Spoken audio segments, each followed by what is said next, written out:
প্রিয় ছাত্রছাত্রীরা, আজকে আমি তোমাদেরকে এই ভিডিওর মাধ্যমে ক্লাস 9-এর ইতিহাসের যে সমস্ত প্রশ্নগুলো দেওয়া হয়েছে 2025 সালের রায়মার্টিন প্রশ্নবিচিত্রাতে সেকেন্ড সামেটিভের জন্য, অর্থাৎ দ্বিতীয় পর্যায়ের মূল্যায়নের জন্য ইতিহাসের পেজ নম্বর 411, স্কুল নম্বর 9, বিভাগ ক, খ এবং গ এর যে প্রশ্নগুলো আছে এমসিকিউ এবং এক্সট্রা প্রশ্ন, অর্থাৎ বিভাগ ক, খ, গ এর 1 নম্বর এবং 2 নম্বর প্রশ্ন, মানে যে সমস্ত প্রশ্নগুলো আছে এই তিনটে বিভাগের সমস্ত প্রশ্নের উত্তর আমরা আলোচনা করবো আজকে এই ভিডিওর মাধ্যমে।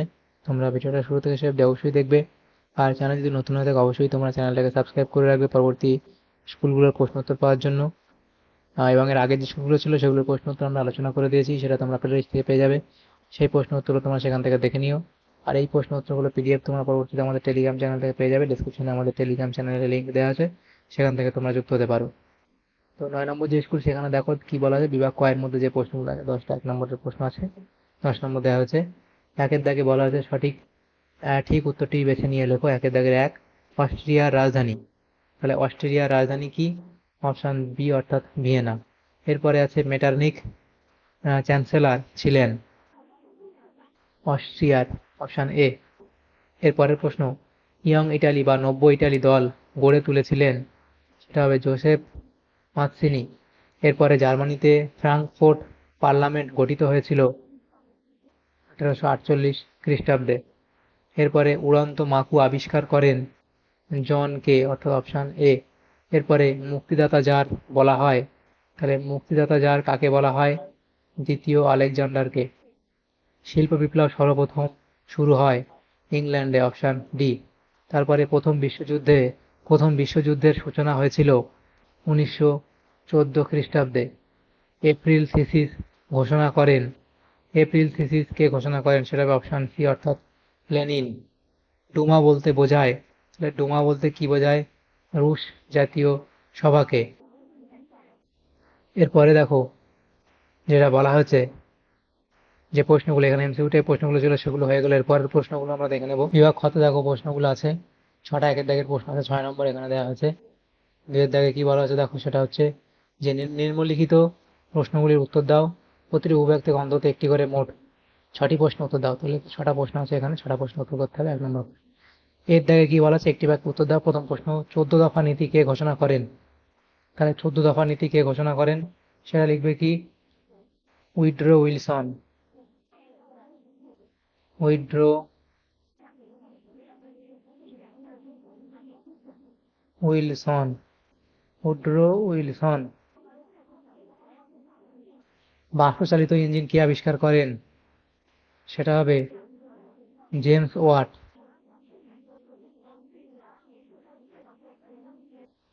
James watt.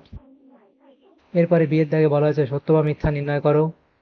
বিয়ের দাগের 1, সেটা বলা হয়েছে কোলম বিয়ার্সের চুক্তি 1858 খ্রিস্টাব্দে স্বাক্ষরিত হয়, সেটা এখানে কি হবে? সত্য।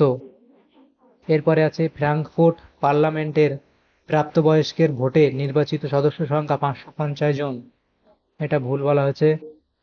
এরপরে শূন্যস্থান পূরণ করো। প্রথম প্রশ্ন, প্রথম বিশ্বযুদ্ধের প্রত্যক্ষ কারণ ছিল সেরাজেভো হত্যাকাণ্ড। সেরাজেভো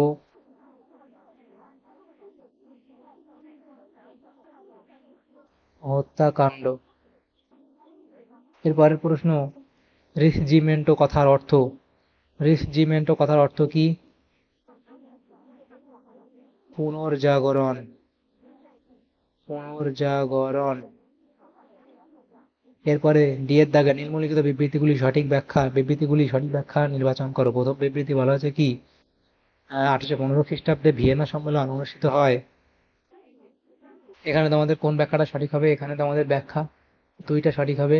এই সম্মেলনের লক্ষ্য ছিল ইউরোপের পুনর্গঠন, শান্তি প্রতিষ্ঠা, নেপোলিয়নের ভীতি থেকে ইউরোপকে রক্ষা করা।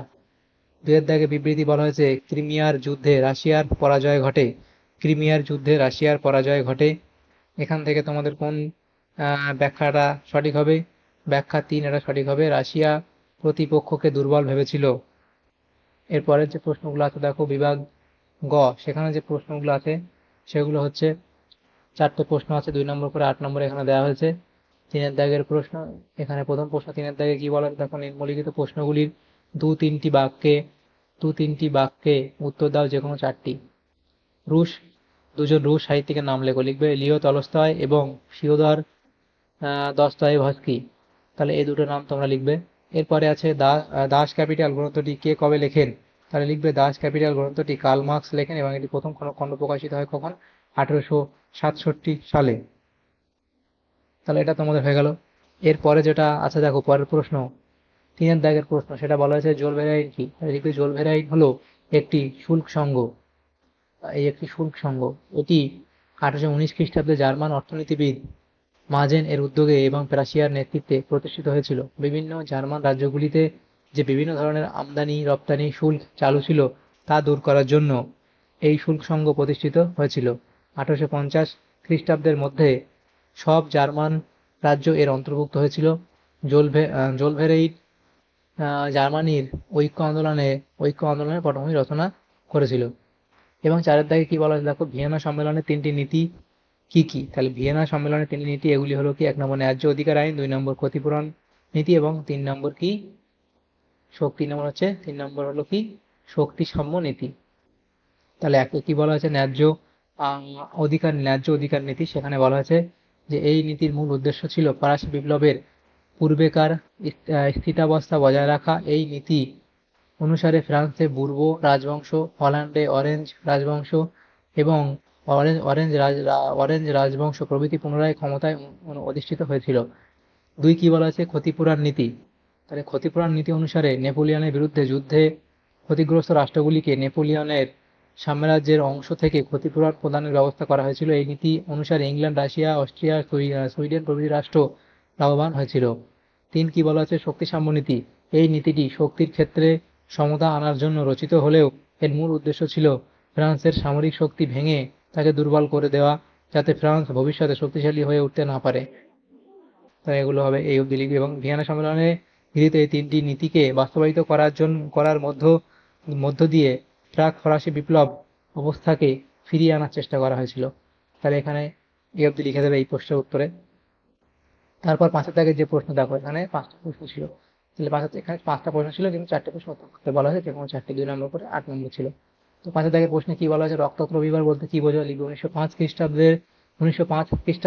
খ্রিস্টাব্দে রুশ জাপান যুদ্ধে রাশিয়া পরাজিত হয়। এই সময় জার শাসনের বিরুদ্ধে রাশিয়ার তীব্র আন্দোলন গড়ে ওঠে। 22 জানুয়ারি রবিবার সেন্ট পিটার্সবার্গে শ্রমিকরা একটি শান্তিপূর্ণ মিছিলে সামিল হন। রুশ সৈন্য মিছিলের উপর গুলিবর্ষণ করলে প্রচুর শ্রমিক নিহত হন। এই ঘটনাকে রক্তাক্ত রবিবার বলা হয়। তাহলে এখানে দেখো আমাদের যে প্রশ্নগুলো ছিল, বিভাগ গ এর মধ্যে 2 নম্বরে যে 5টা প্রশ্ন ছিল সেগুলো আলোচনা করে দিলাম, অর্থাৎ বিভাগ ক, খ এবং গ এর যে 3টে বিভাগের প্রশ্নগুলো ছিল, 1 নম্বর এবং 2 নম্বর প্রশ্ন মানে প্রশ্ন এমসিকিউ এবং এসএর, সেগুলো আমরা সমস্ত প্রশ্নের উত্তর আলোচনা করে দিলাম আজকে এই ভিডিওর মাধ্যমে। ক্লাস 9-এর 8 নম্বর স্কুলের ইতিহাস যে প্রশ্নগুলো ছিল বিভাগ ক, খ এবং গ এর মধ্যে, সমস্ত প্রশ্নের উত্তর আমরা আলোচনা করে দিলাম আজকে এই ভিডিওর মাধ্যমে। তোমাদের যদি সামান্যতম উপকার এসে থাকে ভিডিওটা অবশ্যই লাইক করবে, আর বেশি বেশি করে বন্ধুদের সাথে শেয়ার করবে, এবং পরবর্তী যে স্কুলগুলো আছে সেগুলোর প্রশ্ন উত্তর পাওয়ার জন্য অবশ্যই তোমরা আমাদের চ্যানেলটাকে সাবস্ক্রাইব করে রাখবে। Thank you, thanks for watching.